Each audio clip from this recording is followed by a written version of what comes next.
Hey everyone, I'm Ben Norton of Multipolarista, and today I'm joined by a good friend of the show, the Pakistani scholar and writer Junaid S. Ahmad.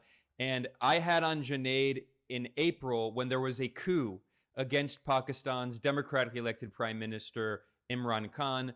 And for people who are interested, I'll have links in the description below. You can go back and listen to or watch our interview, a two-part discussion about who Imran Khan is, the populist former prime minister who had this idea of the Islamic welfare state and caring for the poor. He also had this idea, a strong nationalist tendency of emphasizing independent foreign policy. And Imran Khan said very clearly in April when he was overthrown in this coup that the U.S. was backing it. He said he got a threatening letter from the U.S. He named the U.S. Assistant Secretary of State, Donald Lu, singled him out as someone who was involved in this coup. And we can talk a little bit more here about Imran Khan's foreign policy. He was actually trying to improve relations with Russia, and actually, unbeknownst to him, he was visiting Moscow on the day that Russia initiated its special military operation in Ukraine, which surprised him, but he refused to impose sanctions on Russia, which angered the U.S. He also had very good relations with China. And something we'll talk about today in this interview is Imran Khan strongly supported Palestine. He refused to normalize relations with apartheid Israel, and he was improving relations with Iran and calling for the end to U.S. sanctions on Iran. And then, of course, there's the whole role of the war in Afghanistan. Imran Khan opposed the U.S. war in Afghanistan. He encouraged the U.S. to withdraw its troops. And then after the U.S. withdrew, he refused to allow the U.S. military to carry out military operations from inside Pakistan.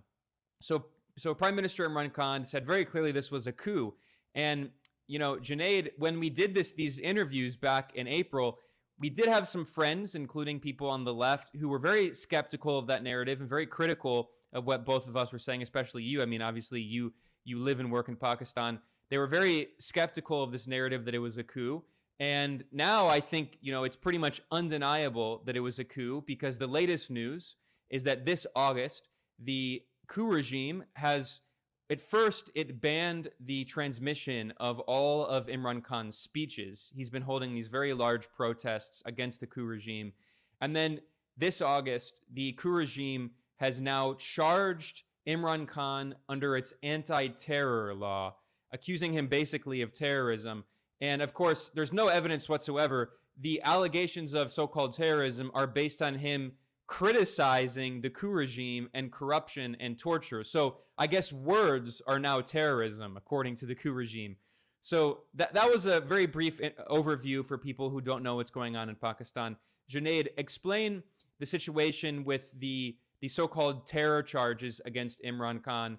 Talk about the protests that are going on, and what does this mean for the future of Pakistani politics? Well, Ben, that was an incredible introduction to the political developments taking place in the country over the past few months. But you know, people that are following it, it's from one day to the next. New details are emerging of what political shenanigans the current what many people in Pakistan call the imported regime it is up to. But it seems like there's one overlying objective in what this current regime is doing with, and we'll get to this later, with the the backing of the military high command, and that is to target Imran Khan, try some way to push him out of the political arena, and that has completely backfired. You mentioned the massive protests and the outpouring of support, which, in all honesty, and I said this before as well when we did the interview, I don't even think Imran Khan himself anticipated that type of outpouring of support throughout the country. That was what was so remarkable, that it was not located in a specific geographical area of the country, but throughout the country, which is actually pretty remarkable considering we have had political parties which are more family dynasties that are fairly regionally, provincially based. Khan's support and his party's support comes from all over the country. So, I mean, fast forward to this recent thing, we'll get into more of a deeper discussion, but this is the most ridiculous thing right now. It seems like even if the current regime had some type of strategy to ostracize this Imran Khan from politics forever, I mean, it is doing everything possible to completely fail at that. So, on this specific issue, Imran Khan had given a speech in which he was speaking about the detention, the imprisonment, and the torture of his basically his chief of staff. And he said that we will certainly launch cases against the police inspector general, against another lower court judge that was involved. This is what he said in the speech. And lo and behold, he is now put under the military. This is a military law, the Anti-Terrorism Act. That's what the government puts. So it's so ridiculous and ludicrous to everyone. So much so, Ben, that the UN Secretary General also had to come in. You know, all of these international characters who were probably complicit in the regime change operation, even he had to say that, look, you know, this is pretty farcical. And, you know, that this current government needs to kind of tone down a little bit. And I'll also tell you this, Ben, if we are now following some of the Western media, I mean, I've been following, say, the New York Times, Time Magazine, you see a narrative in which they are speaking about what this government, along with the support of the military high command, I keep stressing kind of some of the core commanders, including, of course, the Chief of Army Staff Bajwa, because this is a situation in which the military is clearly divided, and we can get into that later. So what they are doing is just so ridiculous and so heavy-handed that they are simply increasing the popularity of Imran Khan. So this is what this whole terrorism thing is about. It's now been considered as a farce, as a joke by virtually everyone right now. Yeah, and I want to show, just for people who are watching, I want to show just some clips of these massive protests that have been held by the PTI, which is the party of Imran Khan. And these have been consistent since the coup in April. You have been sharing a lot of photos and videos for months. This has been a sustained campaign, which is pretty incredible, because usually when there are protests like this, they'll kind of die out after a few weeks. But Ben, especially during the summertime in Pakistan, it's very hot. That. I mean, the heat has been something is always horrible in Pakistan. So that let's give them credit for that as well.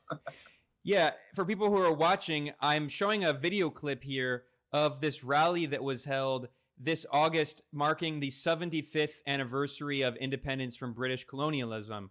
And this is just one of many rallies, but there are hundreds of thousands of people joining Imran Khan and the PSPTI party at these massive rallies. This has been going on again and again and again. So, of course, this is why the coup regime announced they're going to be banning the transmission of these speeches, because their solution is, okay, Imran Khan has these big protests. We have to pretend like they're not happening, so we'll just ban them. That's obviously, you know, that's going to work to make them disappear. And then furthermore, we also saw that in July, a very important development, there were regional elections in Punjab, which is the most populous province, and Imran Khan's PTI party won 15 of the 20 seats. So the point that you made is that even Imran Khan hadn't anticipated such massive popular support. Talk about these protests. You've been involved in many of them. I've also seen reports, according to Tariq Ali, for instance, that at these protests, some of the people have been chanting, anyone who's a friend of the United States is a traitor. So there's a lot of, you know, anti-US sentiment, anti-imperialist sentiment. Talk about this massive grassroots uprising that we've seen in the past several months. Yeah, I'm glad you mentioned that, and I'm glad our good friend Tariq Ali also mentioned that. This has been actually an old slogan of the left of in Pakistan. Sadly, the modern contemporary liberal left in Pakistan has gotten quite a lot wrong in the context of what's been happening in Pakistan. And I say this sadly, many of them are good comrades and friends, but this has been an old slogan in Urdu, jo America ka yaar hai, ghadar hai, ghadar hai. You know, whoever's a friend of the United States is a traitor. But of course, the relevance in this specific context is pretty clear. I mean, this was, you know, as you said at the beginning, those people that wanted to just completely dismiss this out of hand as if, and demanding proof, right? Like Ben, as if, yes, the U.S. government is going to, and the CIA will provide some massive paper trail of what they, you know. So by this stage, even there, they have to admit, or if they don't admit, at least stay silent on this question, because we've been proven correct. I mean, this was certainly a regime change operation that involved the entire traditional corrupt mafia political class. It included the corrupt upper echelons of the judiciary. And of course, most importantly, it included Washington and the upper echelons of the military high command. But these, as you're pointing out, this was the Independence Day, a massive rally on August. It was or the Independence Day for Pakistan from Indian rule was on August 14th. This was the evening of August 13th, going to midnight August 14th. But as I pointed out in one of my pieces, normally on Independence Day you'll have these kind of local get-togethers, etc. This type of thing, again, it's fitting this pattern of since the ouster of Imran Khan, of just these massive rallies all of a sudden coming together. So, but this one in particular, coming on Independence Day, which is kind of the one of the core issues that Imran Khan is emphasizing. That look, yeah, maybe the British flag came down in 1947 when we got quote unquote independence, but we have been undergoing a system of neo-colonialism since then, caught in the Cold War, up until the Soviet Union collapse, and then from 2001, as many of our viewers will know, caught in the war on terror, and particularly in the situation in Afghanistan, and that then spilled over into Pakistan and caused incredible damage and took a huge human toll. So this rally on Independence Day actually was meaningful. It meant something because it was it accompanied a man, Imran Khan, but beyond Imran Khan, a sentiment in which there was a real sense that we have now finally reached the point of a possibility of deepening that process of decolonization, of that incomplete decolonization that we had in 47. So this rally, this massive rally in Lahore, I think was so charged. And again, I remind our viewers that it's incredibly hot in Pakistan these days. So, and Lahore is one of the hottest cities. For them to come out, this was very much about affirming one of the core messages in terms of foreign policy that Imran Khan has been articulating, and that is that we should have the right to have a sovereign, independent foreign policy. And this was one of the main significant issues why he was ousted in the first place. Yeah, and let's talk about the current coup regime. It's led by this figurehead, Shehbaz Sharif, although you pointed out that really the military is in charge. And Shehbaz Sharif is the brother of the former Prime Minister Nawaz Sharif, who's extremely corrupt. He was imprisoned for corruption, but he was given bail to go get medical treatment in London, and he's just been hanging out in Britain, living this very wealthy lifestyle with all the stolen money. So I've heard he's gotten much better, and now he's ready to come back. Yeah. Right. So, uh, you know, there have been valid criticisms of Imran Khan's government. It wasn't perfect. You Of course. acknowledged some of them in our last interview, including, there were allegations of corruption. This is a country that has struggled with corruption for a long time, but it's nowhere near the level of the open, flagrant corruption that we're seeing now, where Shehbaz Sharif, the current prime minister, he was actually under investigation. He was charged with corruption. And basically, my understanding is that the courts just like stopped the charges and stopped the investigation to let him be unelected prime minister. We also see that he delayed the elections to next year, a year from now in August. So there have been no elections. This coup regime has no democratic legitimacy. And we've seen an economic crisis. We've seen that the International Monetary Fund, this US dominated neo-colonial instrument of Wall Street's economic power, the IMF, has basically been trying to like give some kind of bailout, but also there's been massive, my understanding is there have been cuts to subsidies and cuts to social programs, and prices of everything are increasing. There's horrible inflation. Average working people just can't survive right now. So talk about the current situation right now under the government of Shehbaz Sharif / the military. Right. I mean, and Ben, here's the situation where it's it's the most idiotic, because you would think that this regime, in the context that it comes, in the scandalous conditions that it arrives on the stage, that it would and it knows, that, and it's seeing these outpouring of demonstrations for Khan, that it would try to do something, some types of policies that may ameliorate the suffering of the poor and the marginalized in the countries. Instead, these guys have just one single focus, and that has been trying to get Imran Khan out of the picture, somehow isolate and get him out of the picture. They haven't assassinated him yet, probably, which would be the easiest thing. But they've tried almost everything else. In addition to trying to disenfranchise Pakistani voters who are either in the Gulf or in abroad, who have always had the right to also participate in elections. And you're absolutely right. Along with his patron in chief, the chief of army staff, General Bajwa, they are also conniving different ways to postpone the elections to next year, August next year. Who knows, even maybe even longer. When right now, as you pointed out, many of our friends dismissed that Khan had any popularity anywhere. Then we learned that in the province of KPK, which is the province bordering Afghanistan, where the Pakistani military operations went, mass displacement, huge human toll. We saw the largest rally of support for Imran Khan take place in the city of Peshawar in the history of that province. So massive support there.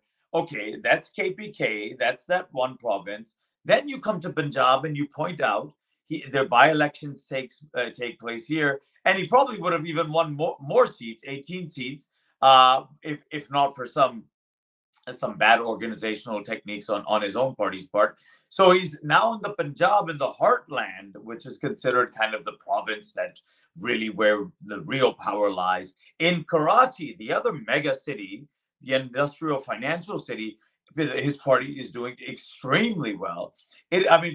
This is, again, I have to stress that I have a lot of criticisms of the party and of Khan himself, but they really, for the first time that I can remember, are a genuinely national political party. They are not based on some type of a ethnic identity that traditional political parties have been based on. So I think that they are developing a base. I do want to point out that at this particular point, I think that Khan himself has acknowledged a few times of many of the mistakes that were made, particularly the one where he felt that in order to come to power, there were a few electables, the old political, the old politicians that have come into power, that have, they have their constituencies and so on, and they brought them along. But I think this experience, however dreadful it was, this concocted regime change from Washington, in some ways was a blessing in disguise, because it also allowed Khan and others to see many of these characters involved in the PTI movement as these kind of corrupt traitors who basically went to the other side. So I think there's many lessons to be learned from Khan's first experience, but at the same time, we must remember the two main political parties that are part of this new alliance. These are family dynasties, and they just happen to be the two richest families in the country, which means, Ben, they are throwing money left, right, and center to judges, to police forces, to even the forces that they can buy off in the military. But the one big difference this time, why, at least until now, thankfully, we have not seen mass repression take place of the supporters of Khan. So I want to say the supporters of Khan and those who detest what this new regime represents, the old 30 years of so-called civilian democracy that simply plundered and pillaged the country. So our viewers should understand, it's a combination of, yes, of trusting, of having some trust in Imran Khan as being a man at least of integrity, of dignity, being an honest man who may get it wrong many of the times, but still stands, mountains above the rest of the political class. So I think our viewers should understand that there's an incredible resentment of what transpired before. So at this particular point, we have that we're reaching now, is Imran Khan's popularity is only increasing by the actions undertaken by this government, because they are just foolishly obsessed with him. I mean, it's kind of like the Trump phenomena in the United States. They're just so obsessed with him, with Imran Khan, and they're now getting out terrorism charges against him. So it's absolutely ridiculous, and he is becoming more and more popular. This government is becoming, I mean, completely, discredited in the eyes of ordinary Pakistanis.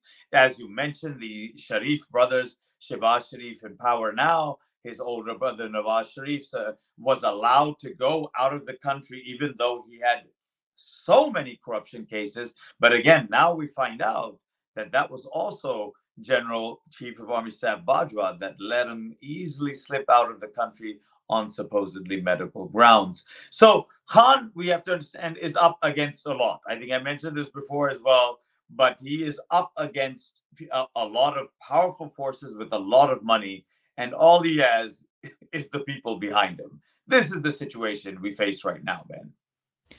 Yeah, I mean, that's definitely very clear from the desperation of the coup regime.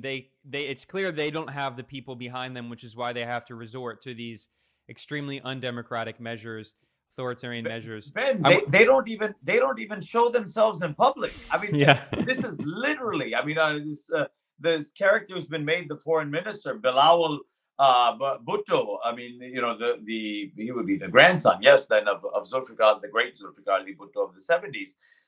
He's the foreign minister now. Again, a joke. Ben, this is a country, our viewers should know, 200, now more than 220, maybe even 240 million, nuclear armed, a serious country. And you put these clowns in power, and this guy's the foreign minister now. They can't, they tried to organize, he had visited the United States. Of course, he met with Blinken and all of this. They tried to organize a talk by him at Columbia University.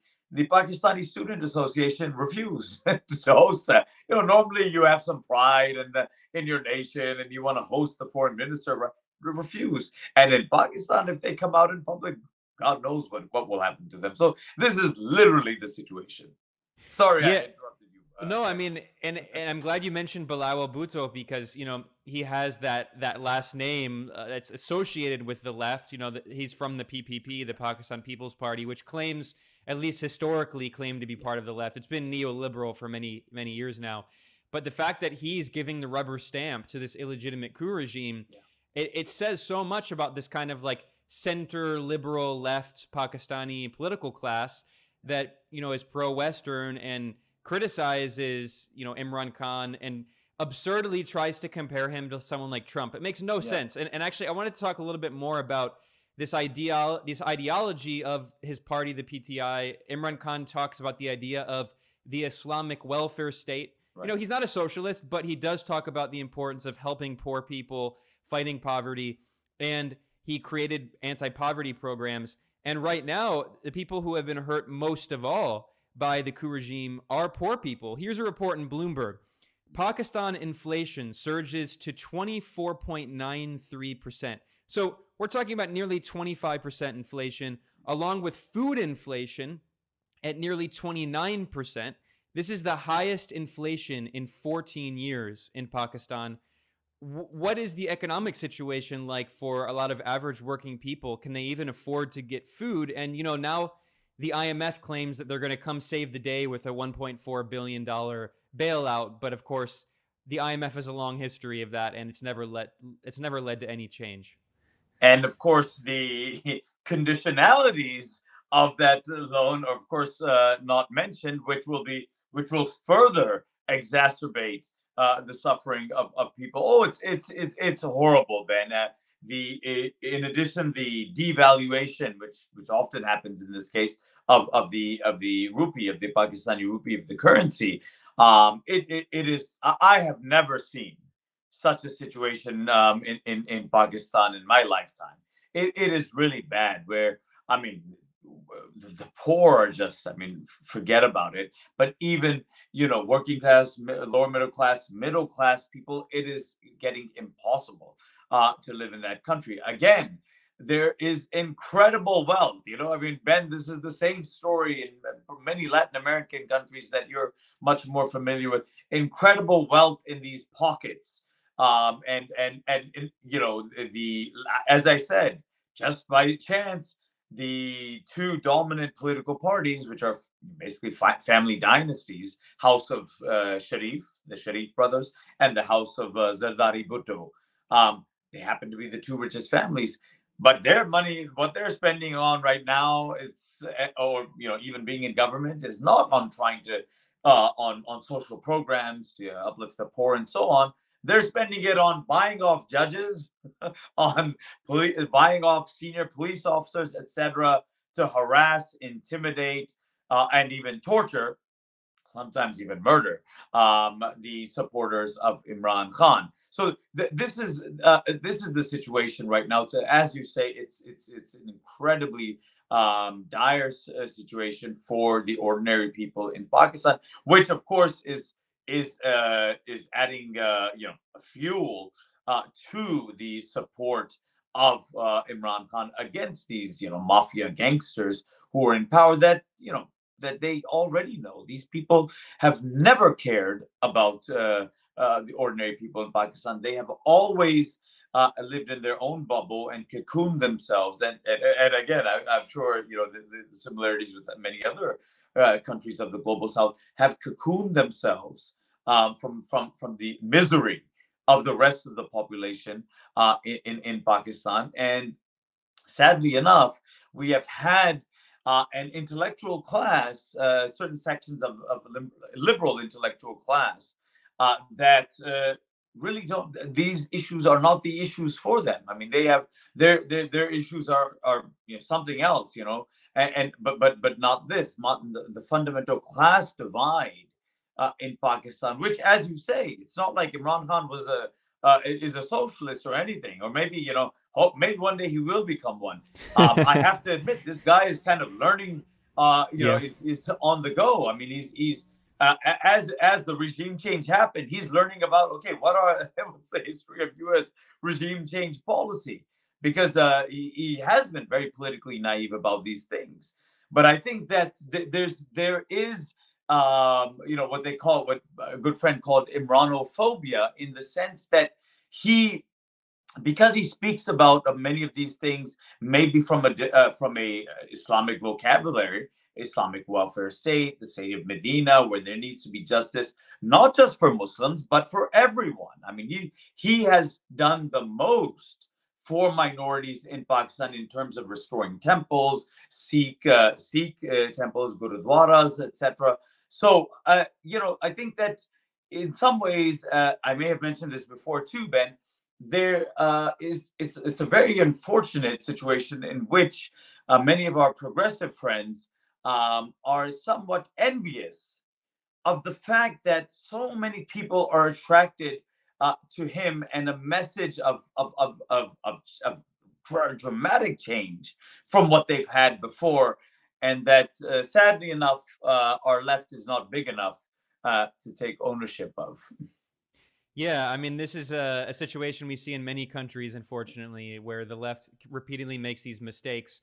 And I should also say, on the subject of the coup potentially moving Imran Khan further to the left, or at least maybe kind of making his politics a little more adversarial, even potentially kind of revolutionary. This is exactly what happened to Hugo Chavez. Of course, he was a very strong left-wing, progressive nationalist when he came to power, but it was the 2002 US-backed coup that briefly overthrew him that radicalized Chavez and made him a socialist, and he started talking about socialism in the 21st century. Very similar situation in Honduras with the 2009 coup against Manuel Zelaya. So there's a history of these US-backed coups in some ways strengthening the very same kind of people that they try to overthrow. But I know we don't have a lot of time with you today, so I want to pivot a little bit and talk about a bit more about Imran Khan's foreign policy. Yes. So I will link in the description below to an article that you wrote back in March that I published at multipolarista.com, and you were warning about this several days, over a week before the coup succeeded.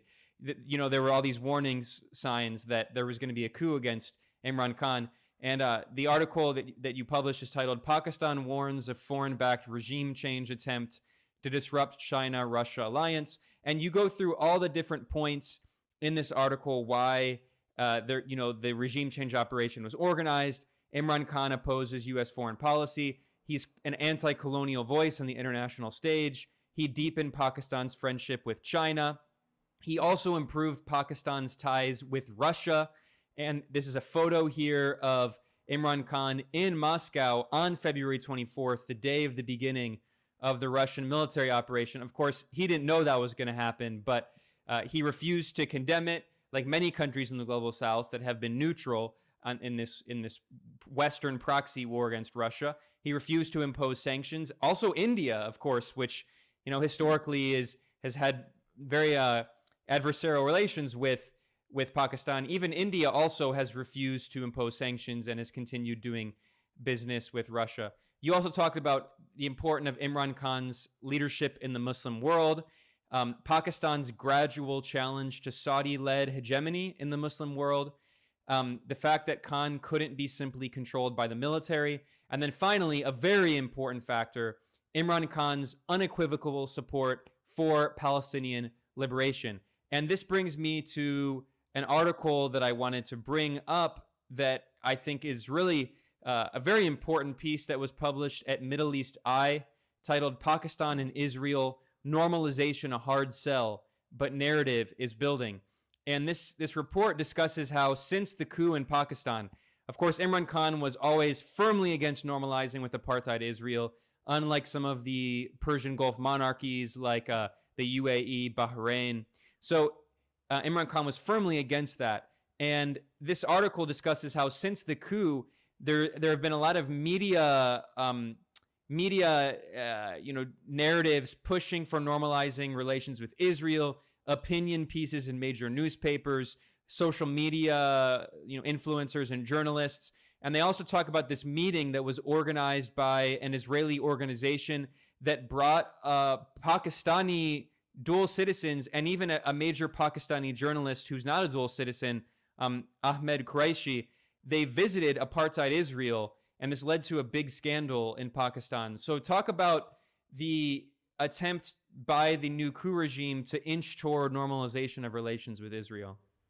Right. So there's a lot there, Ben, because I mean, in some ways, as the article does, you kind of have to combine all of these factors to then see why it's pretty obvious that they want this guy out of the picture. But yes, there are some more salient factors involved in terms of Khan's foreign policy. I do want once again to emphasize to viewers that look, Khan's in some ways Khan's perspective on global politics emerges right at the beginning of the American global war on terror, and that is his principled opposition to the war on terror, and especially the war in Afghanistan, on ground, and especially drone strikes. Yeah, most of us share that. One, it's illegal and it's immoral, and takes a huge human toll. And two, that it's counterproductive. It was fueling militancy, not just in Afghanistan, but in Pakistan as well. And so we must remember that Khan, that goes back all the way to 2001. And just an interesting point I always like to make. Look, when Biden came to power, and throughout while Khan was in power, Biden did not make a single phone call to Imran Khan, which is astonishing considering in August of 2021, the Americans needed the Pakistanis to facilitate the withdrawal from Afghanistan. Many of the American soldiers stayed in hotels in Islamabad, yet he refused to call. And my own sense is that this is not really about Biden. It's the American national security state that still, I mean, just cannot fathom the idea that Khan was right. There was no military solution to what's going on in Afghanistan, and they've always detested Imran Khan. So I think, Ben, that's also important to point out that even before he came to power, Khan was someone who had a very principled approach against basically warmongering. He's always said to the United States, I mean, this guy will give every single interview possible to CNN or whoever wants him, and he'll say that I'll be your friend in peace, but not in war. It's very simple. So anyways, that was even before then. And I think that it's important to recognize that the American national security state never forgave him for basically being right about what happened in Afghanistan.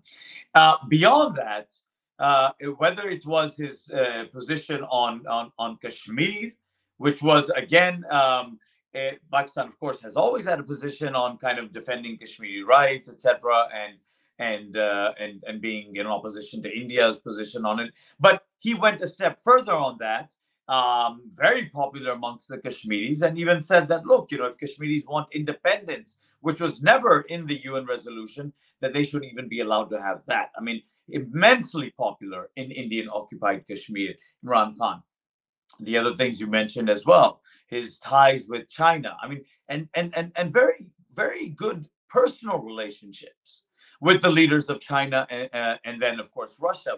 When he went to the Beijing Olympics, which of course many of our the Western countries boycotted, including the United States, he was one of the leaders who warmly received there, and that is where Putin very warmly invited. I mean, if many of us know about Putin, he's he's his own person, but he developed a very close liking of Imran Khan, and Pakistan desperately needed energy, wheat, all that it could get, because Pakistan has been in dire straits as well, even during Khan's time.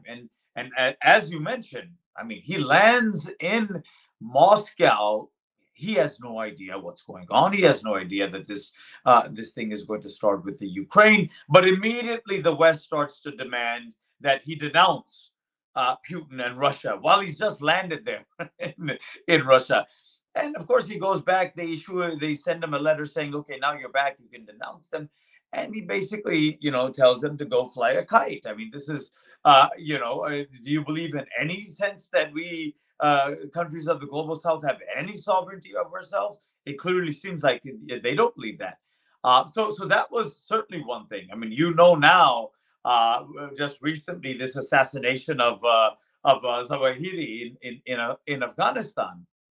In some ways, the U.S. signaling, well, the war on Muslim terrorism, etc., that's over now. The real war now is against, at the peer competitors like Russia and China and Eurasia, etc. This is the war we're moving on to now. Zawahiri was kind of the last. It was a complete public relations show. The guy had next to no influence anymore. Al Qaeda's presence in Afghanistan and Pakistan is next to nothing. These guys, Taliban, are having to deal with, and the Pakistanis are having to do with ISIS. Most of the Al Qaeda folks are now in Syria, as you're probably aware, Ben. So this was a public relations stunt. But one interesting thing about it was that drone missile went over quite a significant amount of Pakistani airspace. That would never have happened under Khan. And we are actually fearful that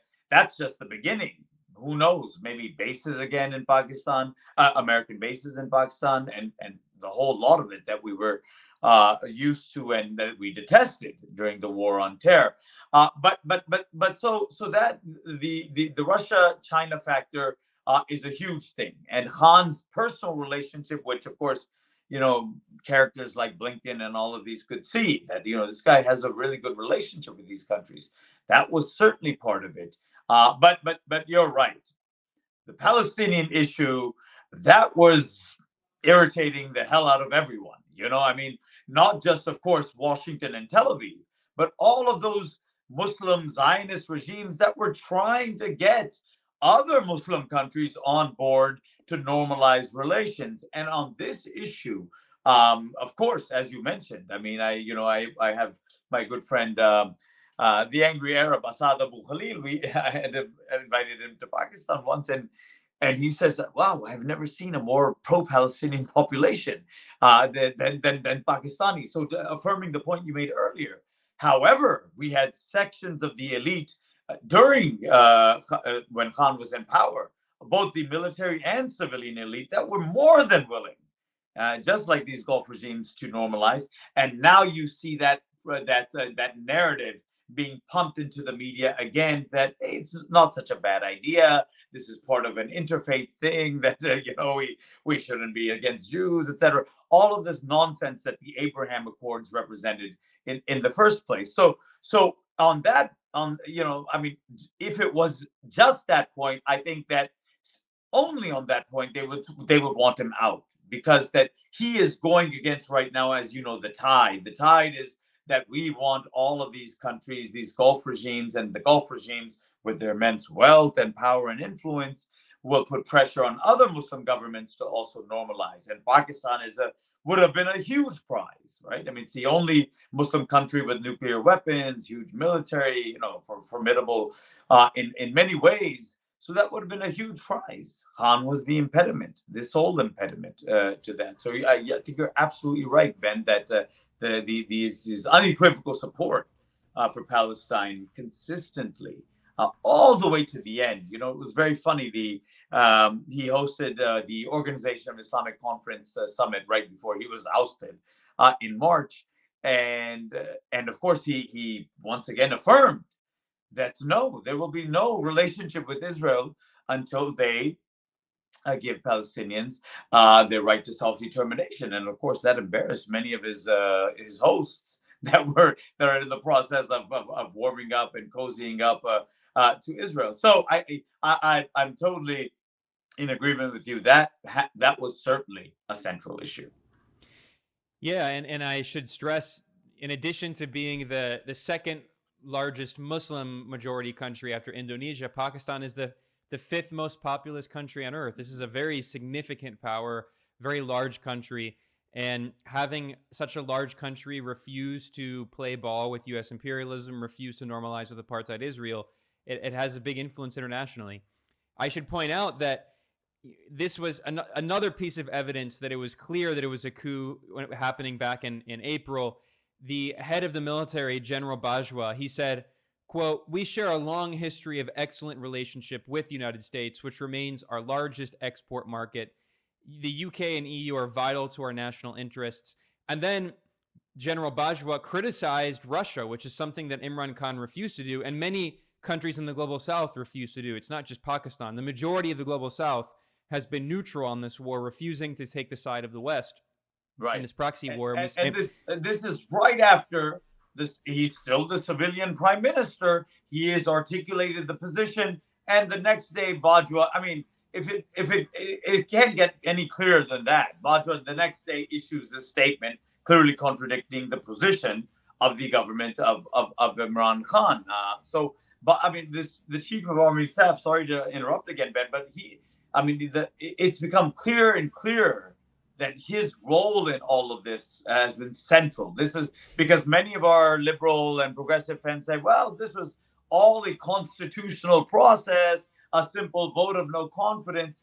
That was, I mean, in a matter of weeks, all of these parties that have hated each other have come together, and the judiciary. So it's a joke now. Everyone knows this was a planned regime change operation. But one point that I do want to emphasize before this interview is over is that in some ways, for the first time in the history of the country, you have serious divisions within the military itself.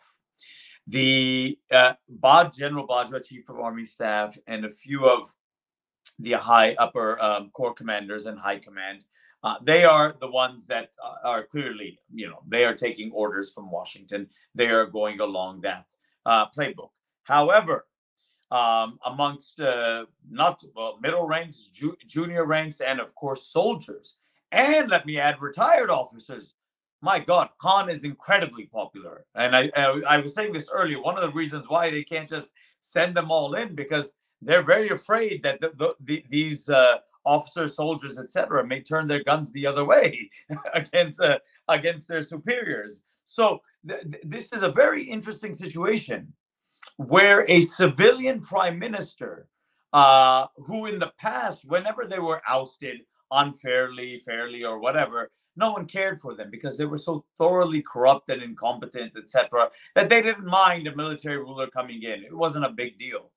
This time it is a big deal, not just because the public is supportive of him, but even within the military and soldiers who Khan was, Khan was opposing sending these soldiers, these young folks, to go out and basically attack their own people in the Northwest. And so immensely popular even within those ranks. So first time in the history of the country, we have a civilian prime minister who is more popular within the armed forces, within the military, than the chief of army staff. So a lot of historic firsts have happened since Khan was ousted from power. Yeah, I would estimate that, I would guess that probably the only other Pakistani prime minister in the history since it was formed in 47 that was overthrown by a coup who was popular was probably Zulfikar Ali Bhutto. And I know that in his speeches in the lead up to the coup in March and April, Imran Khan specifically drew parallels between the coup against Zulfikar Ali Bhutto and the regime change operation against him.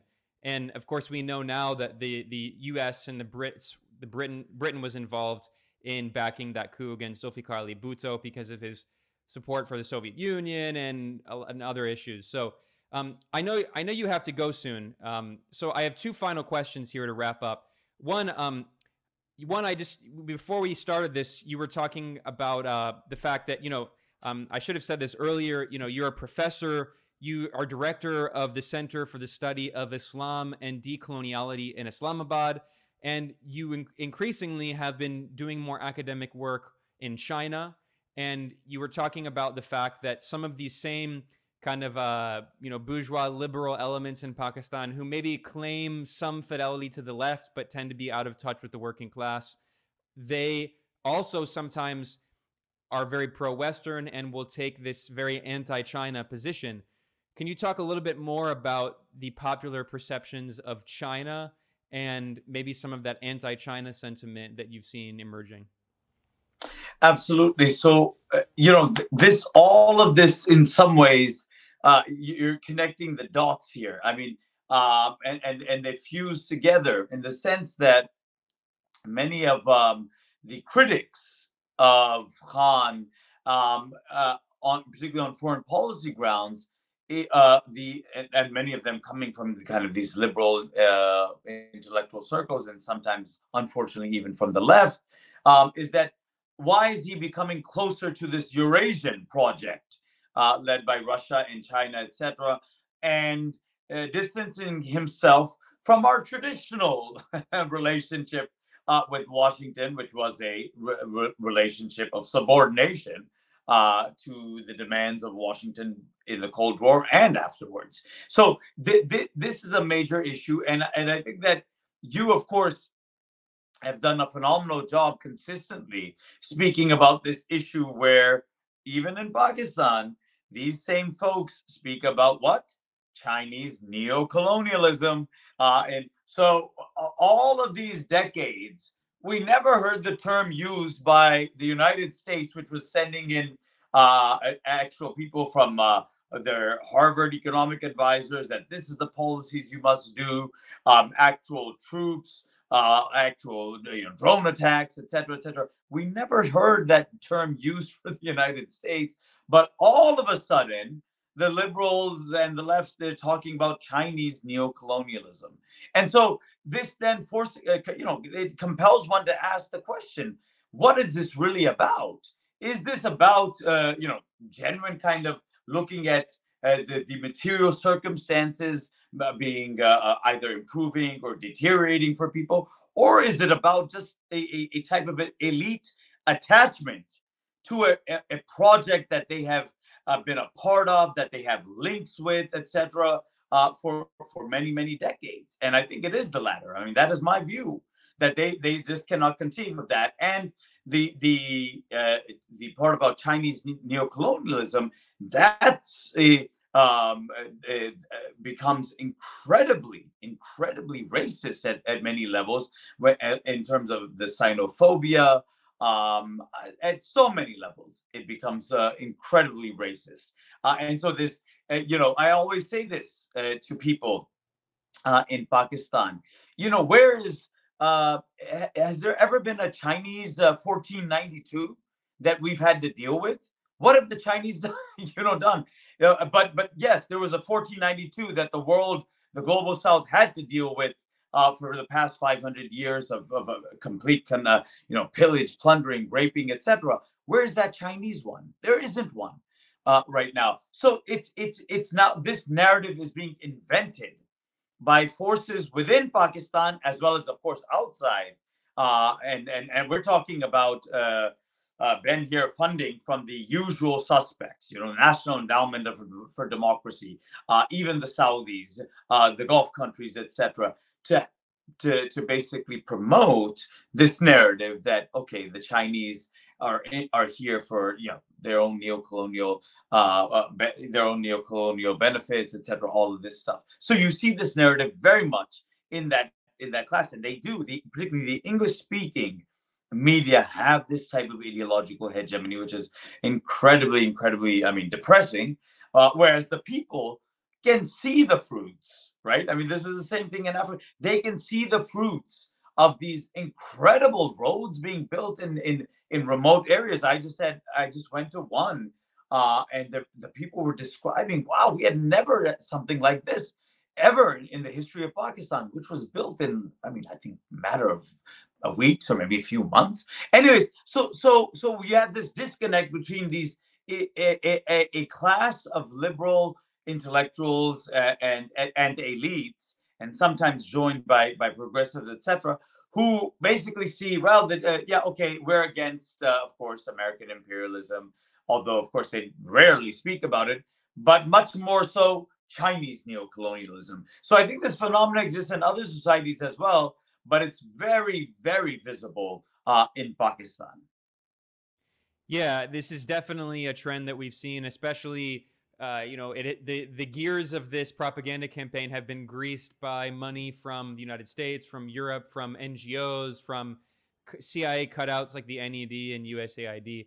But I know you have to go. So my final question here: the National Assembly in Pakistan, its term ends in August of 2023, which means that elections are supposed to be held, assuming that the coup regime doesn't just continue extending that without elections. So there should supposedly be elections in August or the latest September of 2023. Clearly, it seems that the coup regime's strategy is to prevent Imran Khan from being a candidate in those elections with these bogus terrorism charges. Right. I always hate asking guests to try to predict the future, but what do you think is going to happen with the elections going forward? Do you think there will be elections next year or earlier? If there are elections, do you think Imran Khan will be able to participate? If he's not able to participate, what will the response of the Pakistani population be? Right, Ben. So let me dig out my crystal ball here. And, the current government, as I've been mentioning, has been behaving in such, I mean, incredibly heavy-handed and repressive ways, but also very ridiculous ways that are further exposing it as such a politically and morally bankrupt regime. So, which is all working in the favor of Imran Khan and his supporters. So their demand is elections. They have resigned, as some of our viewers may know, en masse from parliament. The government is effectively not doing anything. Basically, it's not able to do anything. Finally, it's able to get an IMF loan, which of course will have its conditionalities. So right now, the popular sentiment is we need to have elections as soon as possible. Whether it's this October, November, etc. This is the demand of the overwhelming majority of Pakistanis that see this government emerging from a concocted plot, a regime change operation, as entirely illegitimate. So therefore, why should we have to wait till August for this to happen? So there should be free and fair elections now. If Khan wins, great. If he loses, okay. But they of course know very well that Khan is immensely popular right now, despite the fact that during his rule he made many mistakes. Could have done a much better job, and still the people think that, well, he can still perhaps do better this time. So the fact is, the majority of the people are calling for elections. Khan is calling for elections. Even some other parties are calling for elections because this is an absolute farce at this point. This government represents nothing. He can't step out without tomatoes being hopefully just tomatoes being thrown at them. So my sense is that Shehbaz Sharif, the current prime minister, is doing his best in conniving with the chief of army staff, Bajwa, to come up with all sorts of tactics to discredit, delegitimize, ostracize Imran Khan from the political process so that they can continue to stay in power. But I think that's becoming increasingly difficult. I think it's becoming increasingly difficult, both because of massive popular opposition to this current regime, as well as because internally within the military, I think Bajwa is now starting to feel the real heat because these are many of these soldiers. Many of them come from my town, etc. For many of them, it is kind of like almost in the U.S. Almost like a poverty draft for many of these. So they are also getting sick and tired of their chief of army staff. So my own sense is that this regime, which is both Shehbaz Sharif and the chief of army staff together, let's be clear, I think they will be compelled, unless they want to try to use massive force, which I think again will be counterproductive. I think they will be compelled to hold early elections, and And let me just, hope, like the vast majority of the people, maybe Khan can come back to power and perhaps perform much better this time than he did the first. Yeah, well, of course, we don't know exactly what will happen, but I can assure people that here at Multipolarista, I will be following the situation closely. I'm going to bring back Junaid in the future to have great regular analysis and updates. I had the pleasure of being joined today by Junaid S. Ahmad, who teaches religion and world politics and is the director of the Center for the Study of Islam and Decoloniality in Islamabad. Junaid, it's always a real pleasure. Thanks for joining me today. The pleasure was all mine. Always great to be with you, Ben.